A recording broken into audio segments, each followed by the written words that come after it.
So here is a comprehension given on page number 74. Okay, read the following passage. Comprehension means passage you can say, ठीक है, जिसमें से आपको questions दिए जाते हैं करने के लिए. Read the following passage and answer the questions that follow. तो आपको ये पैसेज रीड करना है and after that you have to answer these questions. ठीक है, it is just like unseen passages. So what you have to do, I am going to explain this comprehension to you, then you have to answer these questions. Okay, some questions I will ask here only, and some questions you have to answer as homework. Okay, so Oliver was a 9-year-old boy. Oliver एक 9 साल का बच्चा था.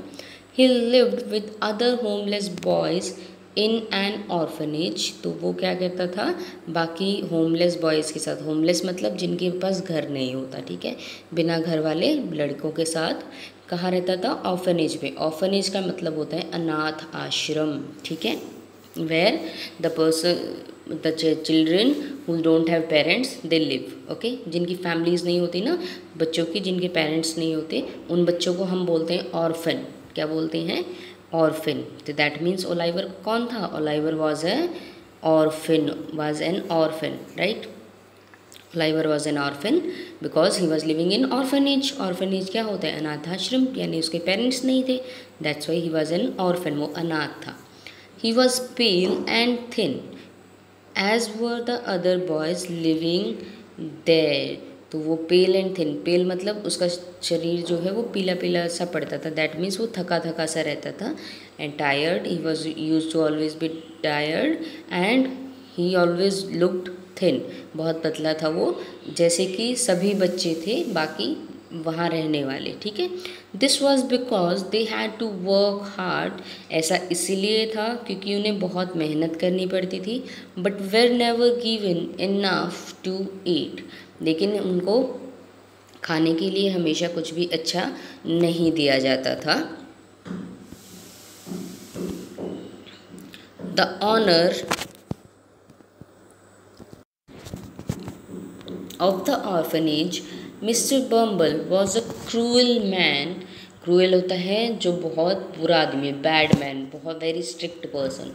Okay, तो owner of the orphanage, orphanage का जो मालिक था, ऑनर का मतलब मालिक, क्या नाम था मालिक का, ऑनर का, mister Bumble. Mister Bumble was a cruel man, वो बहुत बुरा आदमी था. And he ill treated the boys. Ill treated का मतलब होता है बैडली बिहेव्ड, बहुत बुरी तरीके से व्यवहार करना. ठीक है, सो वो लड़कों के साथ कैसे बहुत बुरी तरीके से व्यवहार करता था. He used to behave very badly with the boys. Okay, so Oliver was a 9-year-old boy and he was an orphan and lived in orphanage, and he was very thin because he had to work hard, and all the boys were not given enough to eat. And the owner of the orphanage was a very cruel person. He was he used to behave very badly with the boys. Okay, the boys were always hungry. लड़के क्या होते थे, हमेशा भूखे रहते थे. Hungary का मतलब होता है भूखे रहना. ठीक है, starving, they were always starving. Hungary को हम स्टार्विंग भी यूज़ कर सकते हैं. ठीक है, सेकेंड सिनोनिम होता है इसका. It was true that they were given 3 meals a day. ये सच था कि उनको एक दिन में 3 meals मिलती थी, यानी 3 टाइम खाना मिलता था. 3 meals का मतलब 3 टाइम फूड मिलना. ठीक है, एक मील का मतलब एक टाइम का खाना आपका. ठीक है, सो they were given 3 meals a day, but each meal consisted only a ball of watery soup. तो हर एक बॉल में क्या होता था, सिर्फ एक वाटरी सूप होता था, राइट. सूप के अलावा उनको कुछ नहीं दिया जाता था. दे वर ऑलमोस्ट स्टार्विंग. वो बहुत भूख से मर रहे थे. स्टार्विंग का मतलब एक तरह से हंग्री होता है, लेकिन बहुत ज़्यादा इतना भूख लगना कि वो भूख के मारे उनकी ऑलमोस्ट जान निकलने वाली है. ठीक है, तो so it was decided by them to ask the master for more soup. तो उन सब ने मिल के डिसाइड किया कि वो मास्टर को बोलेंगे कि और सूप दिया जाए, उन्हें एक्स्ट्रा खाना दिया जाए. ठीक है, but who would bell the cat. ठीक है।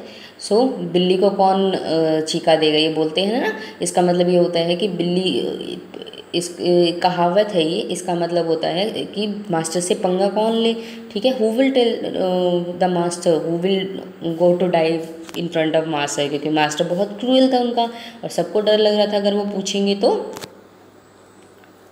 Master would beat them.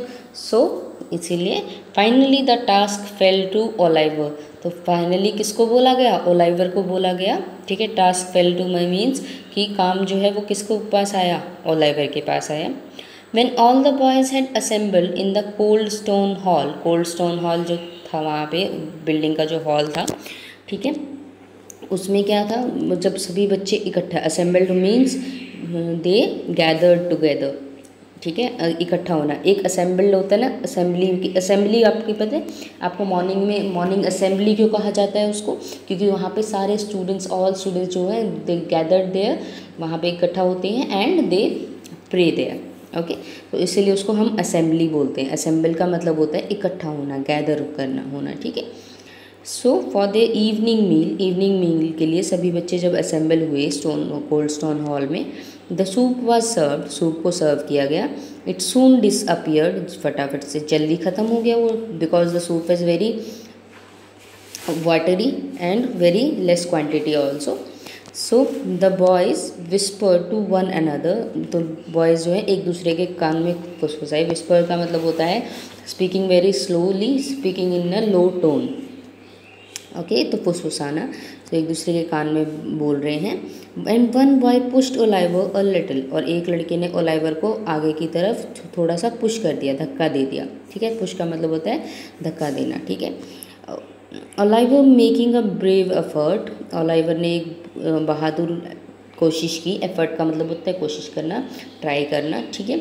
So stood up, ही, वो खड़ा हुआ। Walked up to the master with his ball and spoon in his hand, तो अपने मास्टर के पास गया, बॉल और स्पून के साथ अपनी हाथ में लिए।